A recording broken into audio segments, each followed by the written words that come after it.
Good morning, everybody. My name's Jim Bologa. I'm going to be talking a little bit about closing the skills gap and what we do at PCI. So I generally start off all my presentations with fun facts, but I only have 50 minutes. So I generally go across the room and ask everybody to introduce themselves and share a little bit about themselves. But with that being said, we have 50 minutes to go. I'm the president and the chief executive officer of Porter and Chester Institute and YTI Career Institute. I've actually been doing this for about 9 years. Just so you know, I'm not an educator by education. I'm actually a certified public accountant, although I resonate with the electricians, the nurses, and all the other folks who actually have to pursue education and become licensed and work in our state. A few of the things that I've done, I've actually been a board member and a school commissioner on our accrediting agency. So I've been involved in the accreditation process for a few years, and I serve on a couple of school associations as well. A little bit about PCI. I spoke last year. I didn't really talk about Porter and Chester Institute, but we've been around since 1946. We actually are celebrating our 70th year in business, educating folks in the state of Connecticut. Right now we have 13 campuses. We have 4 in Massachusetts, 5 in Connecticut, and 4 in Pennsylvania. Our programs consist of anything from an automotive technician to a chef, to a pastry chef, to a motorcycle tech, to a vet tech, to a nurse, to an electrician, to an HVAC tech. So we provide a wide range of programs. Generally speaking, about 20 programs through the 3 states. So I like Mike Rowe. I don't know if anybody knows who Mike Rowe is. He's the producer of Dirty Jobs, and he actually we've actually tried to get him out to Connecticut to share with everybody. The interesting thing about Mike Rowe, though, is for a 4-hour visit. I don't know if anybody has an idea what Mike charges. So here's a guy who gets dirty, and he charges $225,000 for 4 hours. Yeah. So with this being said, what I'd like to do is we put together a little video of some of our graduates, and I want you to sort of see a little bit about our automotive program. And I'm just going to go ahead and play this, and I'll be quiet.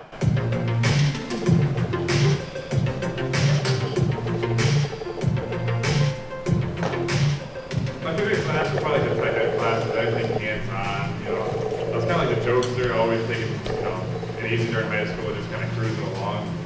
I mean, I wasn't your most studious of the students, but I don't know if another 4 years of school was worth it for me to go to, because I'm not a school person. I don't like sitting in the classroom for 4 years. I'd rather be hands-on. I like the technical stuff, like auto shop, metal shop, that kind of stuff. Back then, they didn't really come and talk to me about anything, so it was kind of my own initiative to do something with my life. I was an A student, really always saw myself going into the medical field, just that type of student, and I ended up taking a completely different path. We had a board, they would hang up stars of what colleges we've all got into, things like that. No one really talked about trade schools or anything like that. I went to medical school like Megan. One thing led to the next, and I basically have done every position in the service department, and here I am paying off student loans for medical school. I mean, it's really going to be on what the student at that point wants to do with their life. If I had, a son or whatnot, I would certainly push them to this field. It is a lot of working with your hands, but it's also, it pays the bills. It pays the bills. There's technicians that make up over $100,000 a year. Mark Simone was here, has been here over 10 years. He's an A-Tech. He's one of my go-to technicians. If I need help with something, if I need to diagnose something over the phone, I'll grab him. Mark, can you help me out? And he's right there. I just enjoy it. I enjoy having problems and being able to fix them that most other people can't fix. I have a wife and 2 children, and this job supports them more than enough. It's a really good feeling to know that I'm in something that I like doing. It comes to whatever every day looking forward to come to work. Every day is an adventure. If I was talking to myself 15, 16, I'm still in high school, I'd probably say, do what you love doing, do what you're good at. Just don't jump right into something just to say you did it. Take your time with it and make the best of it. A lot of the other students at the four-year university were kind of lost, not really sure what they were doing, just kind of general studies. But at Porter and Chester, you knew what you were going for, you knew where you were headed and what kind of job you were looking for. I definitely would have considered it. I think if other students were doing the same thing, it would have been, easier to do that. When everyone else is going to a four-year university, you just don't want to stick out. Because you can push somebody to do whatever you want them to do, but they're always going to veer off that path, and they're probably not going to do that well in a university or a four-year school, and at least they get the skills that they need in a Porter and Chester, in that type of schooling, in that training field. So anyway, so last year I sort of talked a lot about it, and some of the feedback I got was folks wanted to sort of see, where someone might work or what someone might do. So, again, I'm not sure if any of those students might resonate with anybody in the room, but I actually live in Simsbury, Connecticut, and I walk through the halls, and we're fortunate in that town that we still have vocational education. So my children sometimes are embarrassed at teachers' night because I'm actually down in the Votech talking to the auto shop or the engineering instructor. But again, I think the reality is what really opened my eyes was, again, I've been doing this for about 9 years. I, like everybody in the room, went to a traditional school. I actually went to a small liberal arts college in upstate New York, pre-med. My grandfather's a doctor. That's what I wanted to do, I thought. I actually walked on to a Division II college hockey team. And back in the day, they weren't really all that caring about labs. And so what happened was my passion for hockey caused me to go into accounting. So my grandfather actually said to me, the one thing that I would suggest to you is if you don't sort of pursue the medical degree, go into accounting. And that's what I did. So I had some good advice. But anyway, the long story short is, you saw the students, Ryan, Justin, Megan, Nicole. The long story short is that it's a viable path. Again, I look at some of our students. We have another student who works in BMW in New Jersey. He's been doing it for probably about 30 years. Every year he gets a new BMW, and he makes about 150 grand a year. He's got a pretty good gig going on. So again, I think there's an opportunity to have a seat at the table.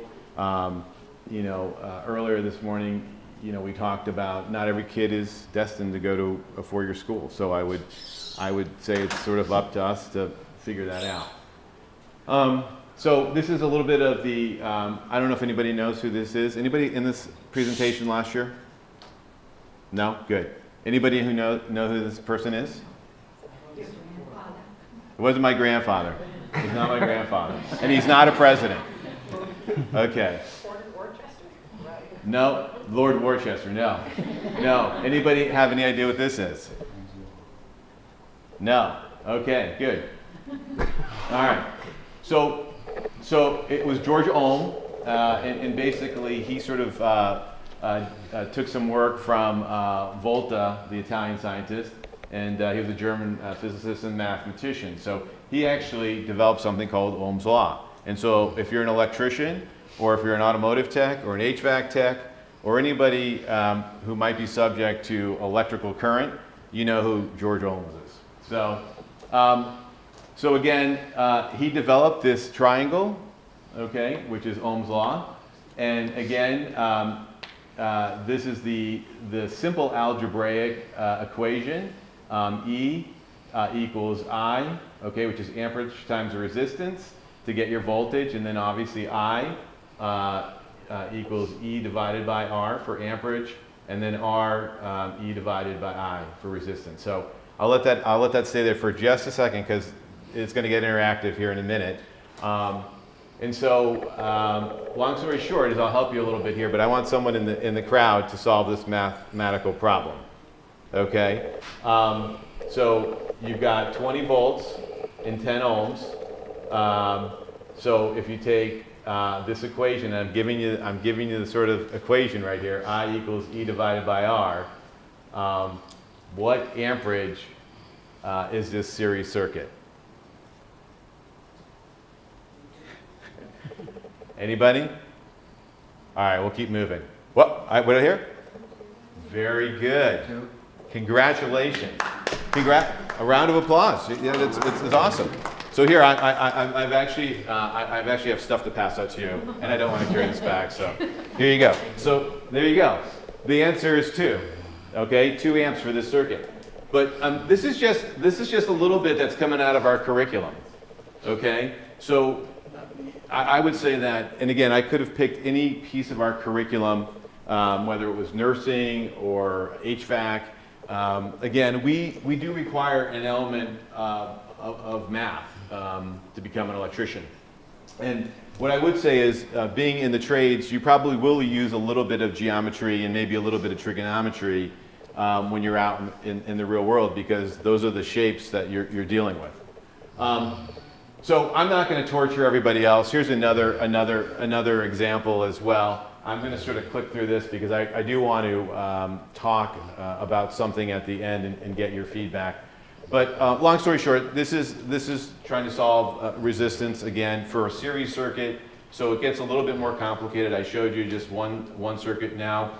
You could have a combination of multiple series in an electrical connection. So I'm going to sort of go through this fairly quickly. But this is, if you were an electrical student attending one of our campuses, this is what you'd be subject to on a day-by-day basis. And like everything, once you actually get exposed to it, it becomes a little bit more familiar.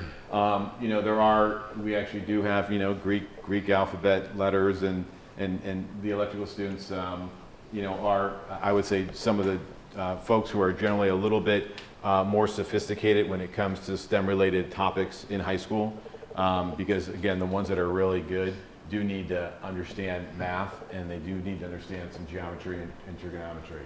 So again, the question here was on a DC electrical current. You have a circuit with a 100 ohm resistor, has a voltage of 6.8 volts. If a resistor is rated at half a watt, is a resistor rated to half a watt large enough for the circuit? I'm not going to make everybody go through the math. I'm going to just solve the problem. And the answer is, there it is, 0.46 is less than 0.5, right? So the answer is yes. Again, a little bit more of curriculum in terms of what a typical day would be like in terms of going through the electrical curriculum. Long story short, one of the misconceptions that I had when I first came to Porter and Chester was that if you weren't really good in school, this is where you came. And the reality is that it's really not true, because I get embarrassed every day when I walk into a lab, and I'm an accounting major, so I'm not incredibly mechanical, but the students that we do have are incredibly mechanical. And the long story short is that they really truly do need to have a well-rounded high school education where they are focusing on the sciences, math, critical thinking. Again, you saw the students in the automotive video. I mean, they need to be able to interact with people and with customers.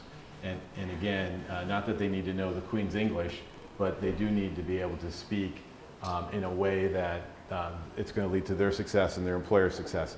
The other thing that I always sort of joke around with about this is, and again, I hope no one's a philosophy major, and I don't mean to speak ill of philosophy majors, but generally speaking, your first day on the job as a philosophy major, you don't have the risk of actually getting electrocuted. So, well, maybe you do. I'm not really sure. But long story short, our students actually, are generally in environments that require another element of safety, their physical safety and the safety of others. So, again, you sort of heard some of the students talk about, why they pursue post-secondary education. And I would imagine everybody, as you look at the 4 bullets, this is what we hear all the time, okay? And it's what the students said in the video. Some of them have a lifelong passion for learning. They may not know that at 17, but they are committed to learning. They know they need more than a high school diploma to be successful today. At least that's what we all tell them that they need. It's expected of them. And quite frankly, let's face it, a lot of them just follow what their friends are doing, right? It's really no different, I think, than maybe when many of us went to school. I know I graduated college in the mid-'80s, and I would say that at that time, school was actually relatively affordable. I went to a four-year liberal arts school in upstate New York. Believe it or not, I actually was afforded the opportunity because I told my parents that I wanted to do it on my own. I actually paid for all 4 years myself. It cost me about $50,000. So I worked as a mailman, I worked at McDonald's, and I worked at Miller Beer in the glass factory. And I was able to pay for all my school. I left 4 years of college with about $3,000 in debt. I'm also the proud parent of 3 children. I actually have a rising senior, or actually she is a senior. She's a junior. I wish she was a senior. I'm trying to hurry along at Northeastern University. One of the things I was very excited about was she went there. She loved the school. She loved the co-op experience. This summer, I shouldn't say this summer, but this July to December, she's working at Bain Capital Credit. I'm very excited. She's making 20 grand. She's not very excited that I'm taking all her money because she's in Boston and she wants to go out and have fun. But I've explained to her that this is one of the benefits of going to a school where you actually get to work. I have a rising senior in high school right now. I actually just came back from Hamilton College. She's interested in playing hockey and field hockey there. They're interested in having her. And then I have a son who is a sophomore in Simsbury High. He will probably be coming to Porter and Chester, probably as an electrician. He is not overly interested in school, very bright young man, but has a hard time sitting down. So again, we're going to probably start there and we'll figure out where he goes from there. He's very, very entrepreneurial.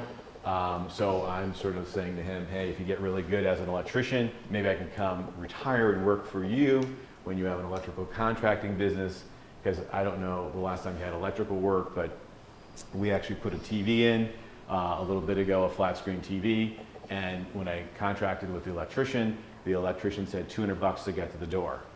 And I said, is that like the Simsbury price, or is that the price everybody gets?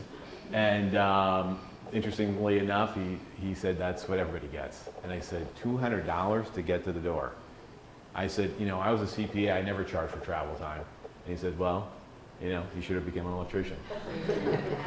So anyway, long story short, we hear the same thing at Porter and Chester. We hear the same exact thing. This is why they're doing what they're doing. What I will tell you is that being around for 70 years, I can't tell you how many folks that I meet in all walks of life who have actually come through Porter and Chester. I'll share a couple of those stories if I have some time. But again, I think, and I'll even use my experience. When I went to school, everybody, I graduated from Long Meadow High in Long Meadow, Massachusetts. 98% of the students there went on to some sort of post-secondary education. Probably 96% went on to 4-year, 2% went on to a community college or potentially a Porter and Chester. But again, I think right now, given the fact that I am the proud parent of a daughter at Northeastern, it's only $65,000 a year. She actually was a really, really bright student, and the school was kind enough to actually give us about $15,000 in a quote presidential academic award. And I said, well, that's great. That's only $50,000 now. And again, she's got a little bit of work study and some other things that she's doing. But the long story short is, again, I think in some cases students are being counseled because that's sort of what we're doing. We're sort of moving all the students through the system, and we're counseling them to move on to a 4-year school, when in fact, quite honestly, I can't share with you the number of stories that I hear because we have students coming to us from UConn, University of Hartford, just in the local area, Sacred Heart sometimes, Fairfield University. Our director of IT actually is a UConn graduate. He tells this story often. He actually graduated with a degree in philosophy, and he said, when I graduated from college, I actually looked for all the philosophy factories, and they apparently had closed. So he actually ended up coming to Porter and Chester Institute, learning basically how to become a computer networking technician. And then he went on to work in financial services. He came back and became an instructor. Then he actually directed our educational activities, eventually ran one of our campuses, and now he runs our IT group. So again, we do have a lot of folks who come to us from traditional education, largely because they didn't sort of get counseled, or they weren't made aware of the other opportunities that might present themselves when they were 18.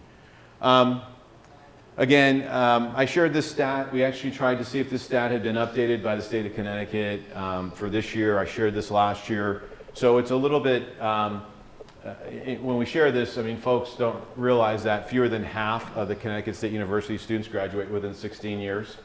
So that's, again, nationally, if you look at the graduation rates, I mean, at the two-year schools, the national graduation rate is about 26%. In Connecticut, the community colleges graduate about 19%.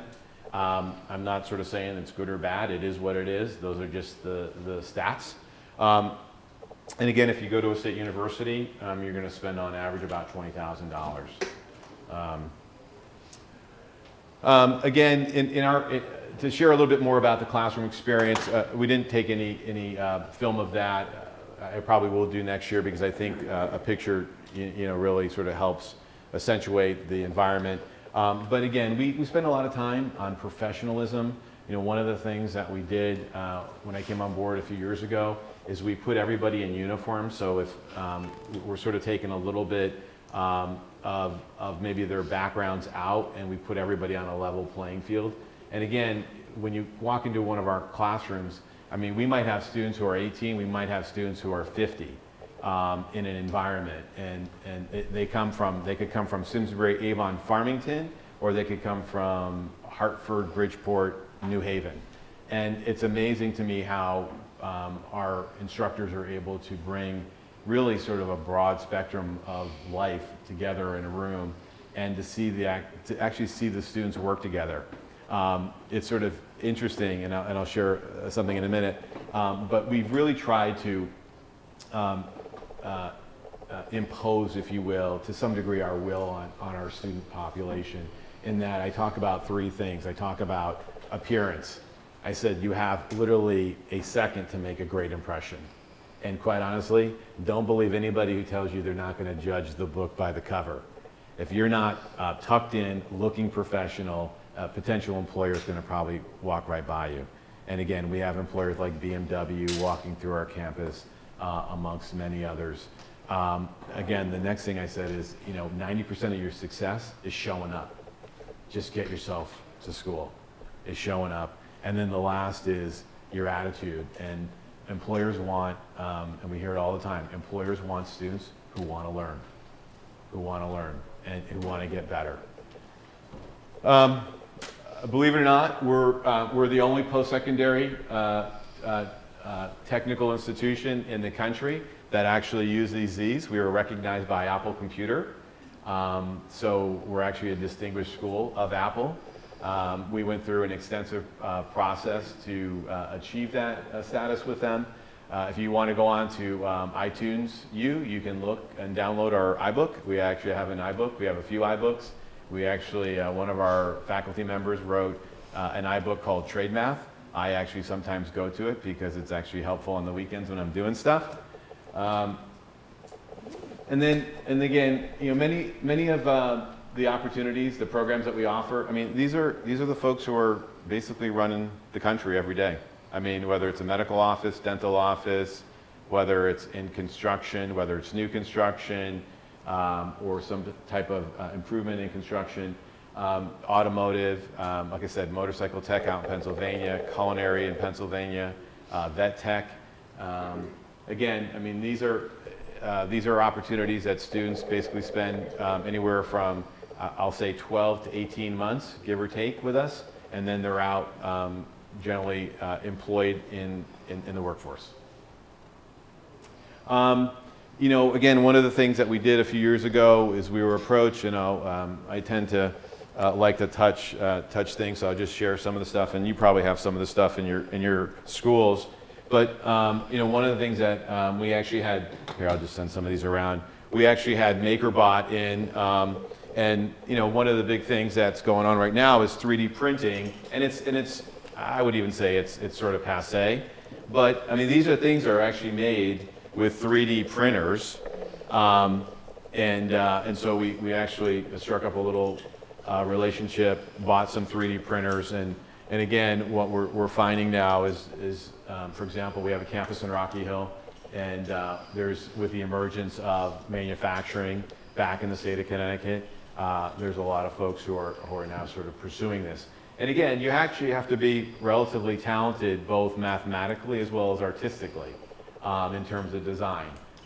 So it's pretty cool. This stuff is made, basically the way the 3D printing process works is they take plastic, much like you have on your weed whacker. So if any of you have ever had the opportunity to weed whack your grass, they take that plastic string and they basically just heat it up, and it forms to the design.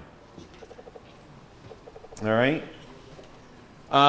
Again, last year we shared this with folks. I don't know if you can really see it in the back, but the blue box here is nationally average incomes, and again, the red box is Connecticut. So you know, on average, an automotive technician nationally makes about 37 grand. You heard the folks at BMW make, you know, maybe 100 grand, maybe a little bit more. But in Connecticut, you make about 40,000 bucks. CAD, folks in CAD, computer-aided design and drafting, in Connecticut make about 56,000 bucks.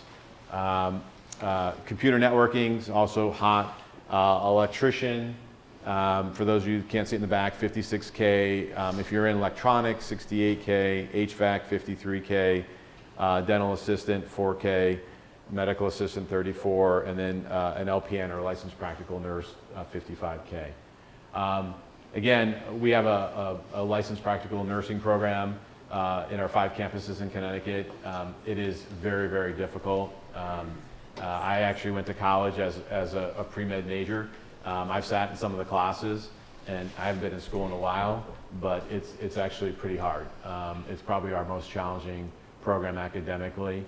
Our third term tends to be what we call our readout term. Unfortunately, a lot of the students, not a lot, a few students struggle in that term. So again, we try to help students get through that. We know full well that the third term is going to be a challenge for them. Again, the job growth, I'm not going to spend a lot of time on this, but you know, generally speaking, there's opportunities across many of the programs that we offer. So whether you're an electrician, an HVAC technician, a dental assistant, there's a lot of opportunities. And again, what we are seeing in some of the programs is we do see students come, go through the program, work for a little bit, and then decide if they want to move on. So for example, we had we had 2 brothers who actually quit University of Hartford and UConn. One was a mechanical engineering major, the other was electrical. They actually quit those schools. Came to our school, became electricians, and then I recently heard that they are actually now going back to school to get degrees in business management to supplement their electrical contracting business. So I think it's sort of interesting what we see. We do see folks who will come to us right away, sort of develop a skill or trade, and then go on and pick up some additional education. And with the advent of online education these days at 4-year schools, folks can sort of do that stuff while working and raising a family. So again, the point here is that occupational sort of credentials are somewhat recession proof. Again, we saw that during the last recession. You know, folks who are really good electricians, you know, keep jobs. Folks who are really good nurses keep jobs, technicians, etc. Again, across the country, I sort of walk in the halls of vocational training or occupational training, and again, I think in every case I come across, this issue isn't sort of just an issue in Connecticut, it's an issue really across the country. So whether you're in Wisconsin or Florida, New Mexico, vocational training and shorter term programs are viable options for students. I sort of put the stigma up there, the comment around stigma. The reality is when I came to do this 9 years ago, I had no idea what a trade school or a vocational school was. And then I actually went into some of the classes, I went into some of the labs, and I said, wow, this is actually pretty cool. I can actually go into a classroom, learn about Ohm's law and how do you apply it, and then I can go walk into a lab and actually sort of take that theoretical education and apply it in the actual real world setting. So it was actually pretty cool. And again, what we've tried to do in our environment is model industry. So for example, if you were to come into our dental assisting program, you would actually go into an area, one of the labs, and you would actually work on dental equipment that you would see when you were done with the program and you go out in the real world. Same thing with electrical or automotive. I mean, we actually run automotive repair shops right out of our schools. And so you're going to see the things that you would see when you go on the job. So again, part of what we do is get students prepared to enter right into the job world. So again, Mike Rowe, Mike Rowe's sort of my hero these days. I will share a little quick clip of Mike. And he testified before Congress about how folks in Washington are really sort of shortchanging the American public. In high schools, the vocational arts is So. an advantage. We've elevated the importance of higher education to such a lofty perch that all other forms of knowledge are now labeled as alternative. Millions of parents and kids see apprenticeships and really valuable on-the-job training opportunities as vocational consolation prizes, best suited for those not cut out for a 4-year degree. And still, we talk about creating millions of shovel-ready jobs for a society that doesn't really encourage people to pick up a shovel. In 100 different ways, I think we've slowly marginalized an entire category of critical professions, reshaping our expectations of a good job into something that no longer looks like work. A few years from now, an hour with a good plumber, if you can find one, is going to cost more than an hour with a good psychiatrist, at which point we'll probably all be in need of both. So anyway, so he went on and on and on. If you want to check it out, it is on YouTube. He did post this, but Mike Rowe was wildly passionate about vocational education or technical training. He talks about his grandfather as well, who was a jack of all trades. And again, I think Mike has been wildly successful with his dirty job segment, and in terms of sharing with folks that there are viable opportunities for folks to pursue. Again, we actually try to get into all the high schools in Connecticut, each year. We are actually right now in the Waterbury area. We are relocating our Watertown, Connecticut campus to Waterbury. We're actually going to be having a grand opening. I think it's November 2nd at 12:30. We're going to try to invite everyone from the high school area to come for the day. There is something else I want to sort of pick everyone's brain about as well after this with regards to another professional development opportunity as well. So again, we look at what we call career training or career education, really as a viable path. We have students who actually have to take our entrance exam. We use the Wonderlic, and the best score you can get on the Wonderlic is a 50. Brian Greasy from Denver and Miami, who was a football quarterback in the NFL, uses this as a measure of intelligence. He actually scored a 49. He was probably the smartest guy in the NFL when he played. We actually have students who come to us who score in the 40s as well. So again, I just want to have a seat at the table with high school students. Lastly, I do want to, we have tried to make communities aware of what we've done. Here, what we did was we actually got up at 4 a.m. So that we could be on the 5 to 7 a.m. show for News 8. Believe it or not, we actually had students show up at 4 a.m. to our campuses for the opportunity to be on TV. They were very excited, and so let me just share this with you real quick. A heads up for job seekers, employers are looking for skilled workers. There are a number of jobs in a number of different areas within the state where jobs are going unfilled just because there's not enough qualified applicants for our employers. Jim Bologa is the president of Porter Chester Institute in Rocky Hill. The school knows all too well about the demand for workers. They are teaching and training many of them right now. It's from healthcare to technology to skilled trades to transportation. Picking a trade is becoming an option for many people, especially if they don't want to go to a four-year college and pay the price tag that comes with it. For anyone out there looking for a line of work, there's a great need when it comes to heating and cooling, as well as dental assisting. Today we have graduates that are ready, they're proficient, they're efficient, our employers are rating, and now they call us. Electrical work is also looking for skilled workers. Security is really big. It's a growing field. CCTV, surveillance, so that's another big growing part of the industry. Voice and data networks, fiber optics.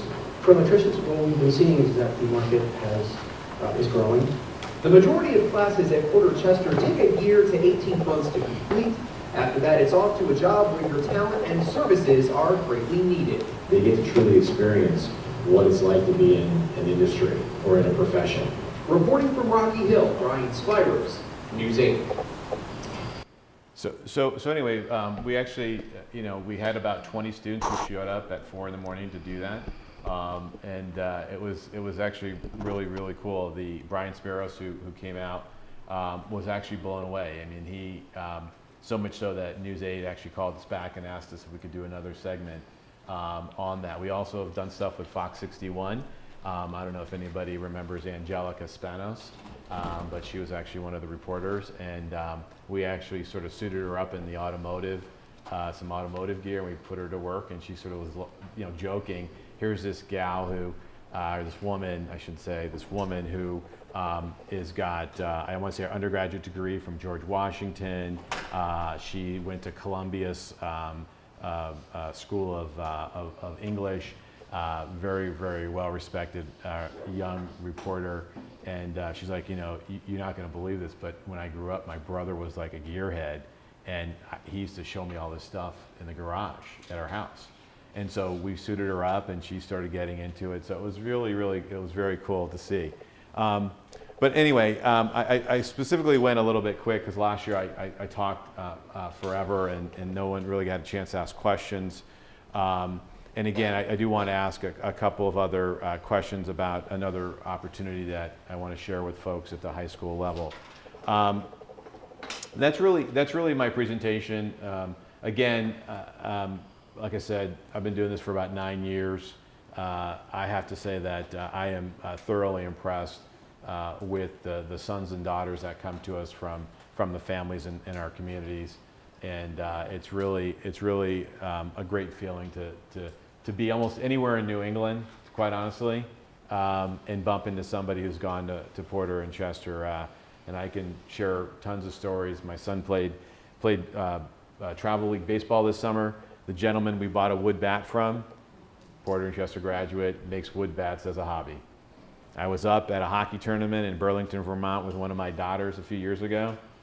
Sitting at dinner on a Saturday night, a gentleman sitting next to me told me he was an automotive mechanic. I said, "Oh, where do you work?" And he said, "I have my own place in Hebron, Connecticut." I said, "Where'd you get your training?" Porter and Chester. I said, "Wow, small world." So and we've got just phenomenal stories day in, day out. Again, I wish I could spend all my time talking about the success of our graduates. It's really inspiring to see third, fourth, fifth generation electricians, It's inspiring to see, you know, young single moms sort of make it. It's really great stuff. So with that being said, I don't know if there's any questions. I'll leave a little bit of time for questions, and then there's an ask that I have of the group, or it's really more of a discussion point for the group. Go ahead. Do you have job placement opportunities for graduates? We do. So we have a dedicated group of career services professionals, and what they'll do is, so as soon as our students come to us, believe it or not, 12 months, if they were in a 12-month program, is not a lot of time, because again, to a certain degree, we are a little bit of a finishing school as well. So what we tend to do is get in front, our career services professionals get in front of the students right away and say, we got to start thinking about your resume, we got to start thinking about where you want to work, and then they go through that process. And when they're in sort of probably, I would say 50% to 2/3 of the way through, we start going through mock interviews. So I actually do that as well. I'll actually take a couple students every quarter, and I'll go ahead and pretend like I'm the employer, and I'll ask them all the tough questions. So it's really, it's quite good. And we've even gone so far as to set up like a little sort of a dress for success closet, if you will, because we do help students get prepared. In simple things, you know, writing a thank you note after an interview, you know, asking, you know, not being afraid to ask or negotiate compensation. You know, a lot of these things, quite honestly, many of the students aren't really getting through the high school process. And it's really no fault of anyone's other than it's just not like it used to be. You know, when I was in high school, I worked. I mean, I played 2 varsity sports, and I worked, you know, on the weekends in between playing varsity sports, and I was an okay student. I think I graduated in the top 25% of my class, but I didn't really, you know, do a lot of homework, and I went to a fairly academically challenging high school.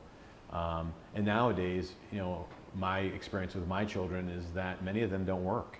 You know, there's so much pressure on them to perform academically, and my children also played varsity sports as well. They were involved in church activities and other social activities. So quite frankly, I'm not quite sure how my parents did it, given all the things that we had to do, but somehow we figured it out. But in this day and age, I think it's a lot more challenging for students who are coming through, given all the pressure. And I use my kids. I mean, they're my social media sort of counselors. So I talk to them about social media and what's hot and what's not, and I learn things every day, because I don't really understand some of the things that they say or do, or what's appropriate or what's not appropriate. So it actually works out great that way. But anyway, so yes, the answer to the question, career services, we have dedicated folks. Those folks generally either have some sort of background, not all of them, but some of them actually have spent time recruiting. So they're coming out of some sort of HR environment. So they actually understand that. There are some folks who actually do have a little bit of counseling background as well. But again, that's not a requirement. It just depends. Anybody else? Is there a way for students to prepare for the placement exam? We basically use the Wonderlic. There's probably a study guide, to be honest, but it's a general intelligence test, really around math and English. And so, you know, I would say that there is, I think, a study guide for them to use. They can always go online. I do know there's practices that you can take. Hang on. If they don't do well on it, do they not get in? Correct. Correct. Yeah. So just so everybody knows, the employer community is pretty harsh. I'll be very honest with you. So if you have a 17-year-old who is a phenomenal kid or a phenomenal young woman or young man, and they actually did something silly as a 16 or 17 or 18-year-old, believe it or not, employers actually will be reluctant to hire an individual like that. And so in some of our programs, if they have any sort of minor felony on their record, they may not be eligible to come to school with us. But again, and again, to be honest, it sort of broke my heart one day. I met this young man who was just a phenomenal person, and I asked him what he was doing, and he said, "Oh, I'm running around because I'm trying to get character witnesses to help me," because he was 23, I think, at the time. He was going out to become an HVAC technician, and the employer community was saying, we're not sure we're gonna hire you because you had a breaking and entering charge when you were 16. So, and again, so we have to work with, because again, we all make mistakes. I mean, it's just, and we all, at times, many of us are fortunate we don't get caught. Hopefully all of us understand the consequences, but again, sometimes that doesn't happen. Anyway, go ahead. Is there a technical aptitude piece to the entrance? We don't necessarily do that in Connecticut. Actually, in Pennsylvania, in our Pennsylvania schools, we do have them take a mechanical assessment. We're considering that in New England, but as of right now, we don't do that. I did hear a question about tuition.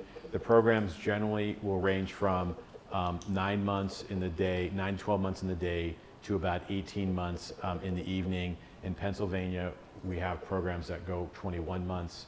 They do get what I'll call an Associates of Occupational Studies degree. There are some opportunities in Pennsylvania for that. Unfortunately, in the state of Connecticut, they don't really recognize that degree. So the credential that students get is they get a post-secondary diploma from us.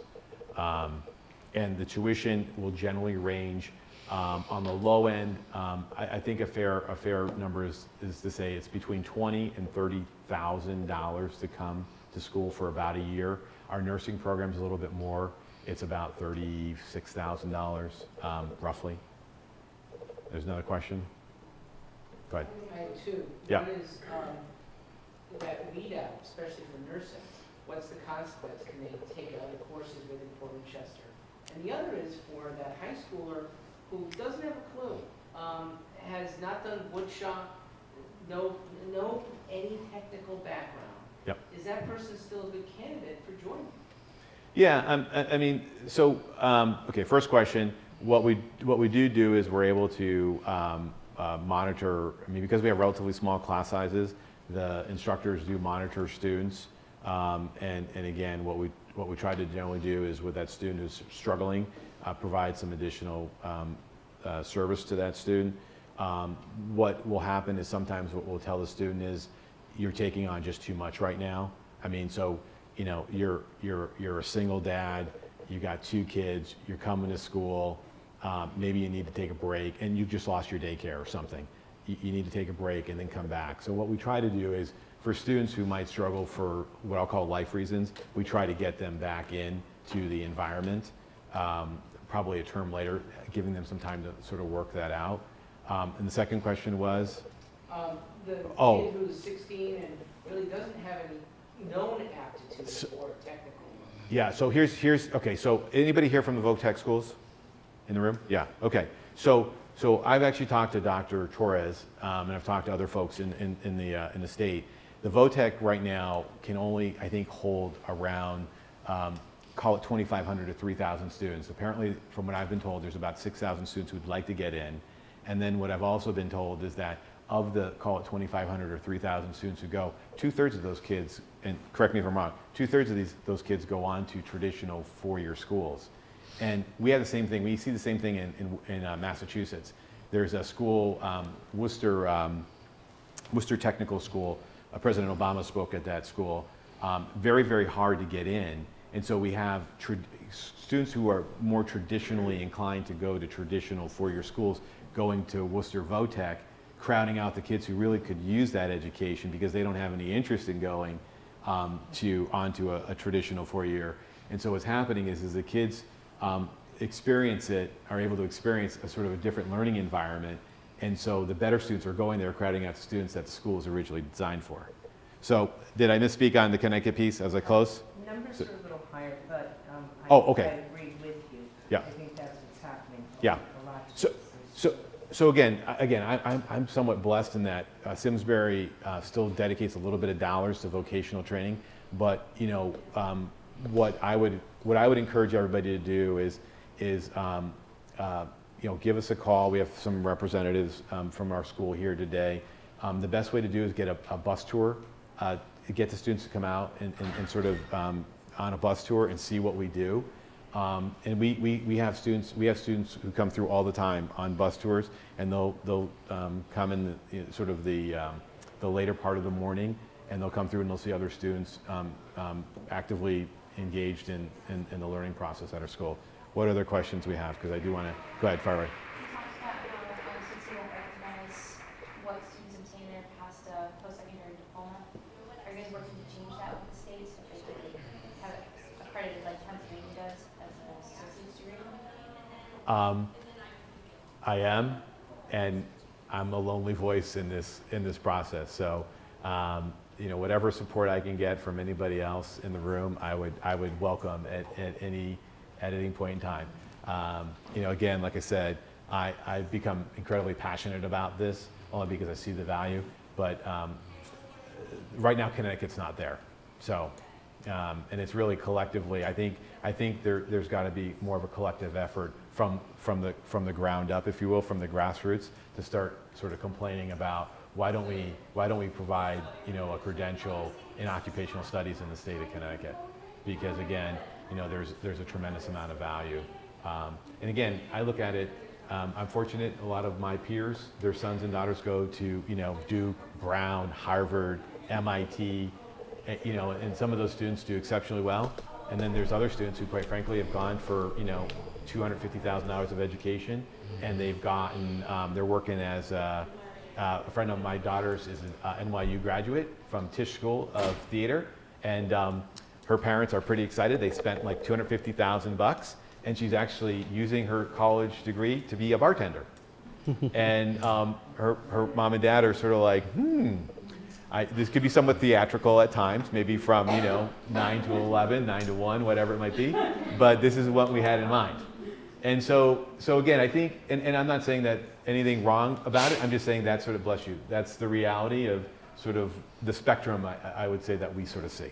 Good. These are certificate programs, though, and that does open the door for your graduates to get into apprenticeships, because your trades need to then be, you know, working to get their license. Yeah. So again, that is an advantage. Yeah. So again, just like a CPA, I mean, if you want to be a certified public accountant, you've got to get right now in the country 150 hours of certain academic credentials, and then from there you actually have to work for another licensed CPA. Every state's a little bit different. When I did it in New York, so I had to work for another licensed CPA for 2 years as an apprentice, believe it or not. And then they signed off on my work experience, and then I took, you know, I had to take the national CPA exam. And then once you get all those pieces together, you sort of then get your license to actually be a licensed CPA. The same thing happens as an electrical student. You actually have to work in the field for about 4 years. It's about 8,000 hours. And every trade's a little bit different. In nursing, for example, we have one of the highest NCLEX, which is a national nursing licensing exam in the state of Connecticut. And with that profession, you actually have to pass the NCLEX exam, and then you can go right into employment as a practical nurse. So, so before I go, and I'm going to make an announcement at the other big session. Oh, and I do have some giveaways. I don't really want to bring these back, so I'm just going to leave a few. They're little card holders off the 3D printer, and if you want to come up and grab a few, you can do that. But before I go, I want to ask your opinion. And I've got a few of these I'm going to hand out. I saw this gentleman. His name is Adam Sines. He is actually a psychologist from Texas. I'll give you one, and I'll bring a few more. I saw him at a conference a few years ago. Very, very, very inspirational speaker. And he's got a great story. I can't tell you what it is because it'll ruin it. But I know on November 8th, Election Day, do we have Professional Development Day in Connecticut? We do, right? So Adam's got this great little book. He does different presentations, either 4 hours, 6 hours, or 8 hours. And I'm willing to. We're opening a new campus in Waterbury, and I would love to try to get high school instructors as well as yourself out to our new campus, and I'm willing to sponsor a professional development day and bring Adam in from Texas and have him go through probably a 4-hour session, and we'd probably do something from, call it 9 to 9:30, sort of coffee networking, 9:30 to say 1:30, have Adam do his thing, and then sort of wrap up, you know, hopefully by 2 o'clock. Would you think there'd be any interest within the state, and how I'm looking to you to how do I best promote this so that we could get, I don't know, 100 people to show up? Thoughts? A lot of us are locked into special programs. Already? Yes. Okay. In the ask for us. Yeah. A big deal. Yeah. So is it something worth trying to do? Yeah, I think maybe in the spring it would be better, because we're all tied up with testing and Okay. different things going on. Could you link yourself in with the Connecticut Counseling Association and see if you can somehow jump on that workshop seminar in the spring that I have? If you could help me sort of make that connection, Yeah, sure. I would appreciate that. I've got more books up here. I would ask, and I'm more than happy to give some more of these out if you're interested. But he wrote a book called The Power of the Teacher, Power of a Teacher. And he had a transformative experience as a student.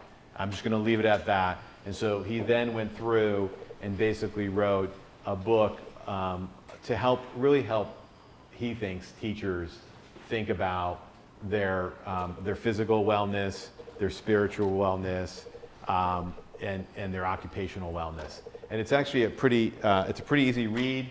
I read it on the way back from I think I saw him in it was in Texas, maybe it was in Nashville.